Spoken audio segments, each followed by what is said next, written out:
we've contributed, I think, to Scottish football by giving Scottish football a neutral place to play games. Obviously the surroundings are incredible, the park's incredible, everything about it's exceptional. You know, it's where we play our national games. Hampden holds just over 52,000. Our average home attendance is just over 500. So as you can imagine, it is quite a quiet place sometimes on match days and quite sparse. And sometimes the only thing you hear is the pigeons at the other end of the park from where the ball is. But it's still home.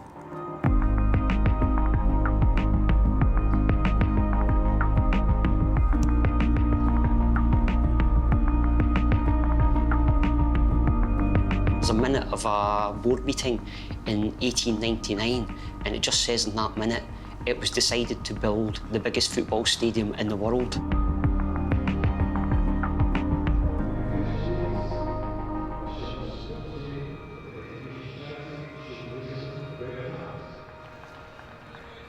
I just came because it was my local team, and then you just learn to love the place. Since 1979, I haven't missed a game home or away. Which is quite a wee bit of a record, and I'm quite proud of it. I've missed birthdays, I've missed weddings, all sorts of things, and it's just what I do on a Saturday.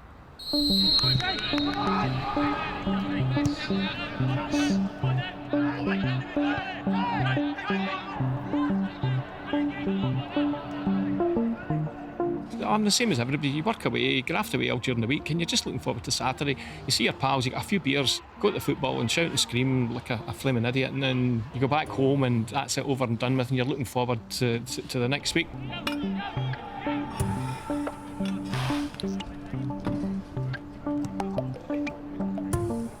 When I found out the fans weren't going to be allowed back in, I was absolutely gutted. I kept hoping that the virus thing was just going to disappear overnight.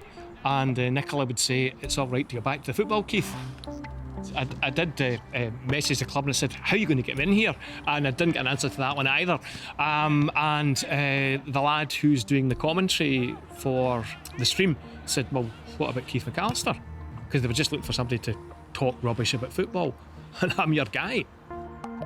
For the Queens, it's Willie Muir in goals, number 1. Number 9, Bob McHugh. Number 10, David Galt. David Galt picks it out on the left-hand side. And Bainham scores a terrific play by Galt. What a goal! Terrific from Bainham. Big Bainham. In the right place at the right time. Oh, terrific creativity by Galt. Really put it on the plate for the big man. So we've got until March to play at Hampden. So it's one last hurrah. It's such a huge cavernous bowl for the noise. You can hear everything. You can hear sometimes the referees, you can hear the linesmen. It's just an eerie atmosphere.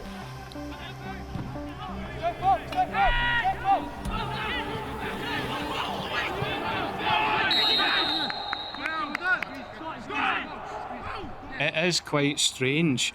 You're still looking down on this, it's a magnificent vista. And you know everybody that's there, and you nod to everybody. I'd love to say to you that I stood here and 50,000 people were watching Queen's Park, but no, that hasn't happened. But Hampden Park is just, it's iconic. Current Hampden opened in 1903, and up until the Maracana Stadium opened in Brazil for the 1950 World Cup, it was the largest stadium in the world. I'll still be sad to leave it, but we're coming to a new stadium and a new beginning at Lesser Hampden. We have to leave and we have somewhere to go. Other teams have really struggled because they've left their ground and they've got nowhere to go, but we've got somewhere to go, and that's terrific.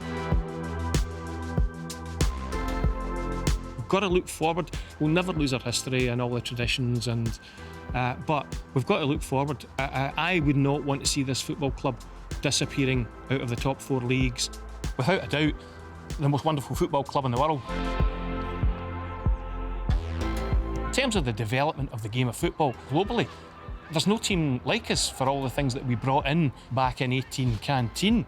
So it would be terrible if Queen's Park disappeared, and if we can give ourselves a wee bit more of a relevance nowadays by moving up a division or 2, I think that'll be great. Not quite a glorious return to Hampden Park.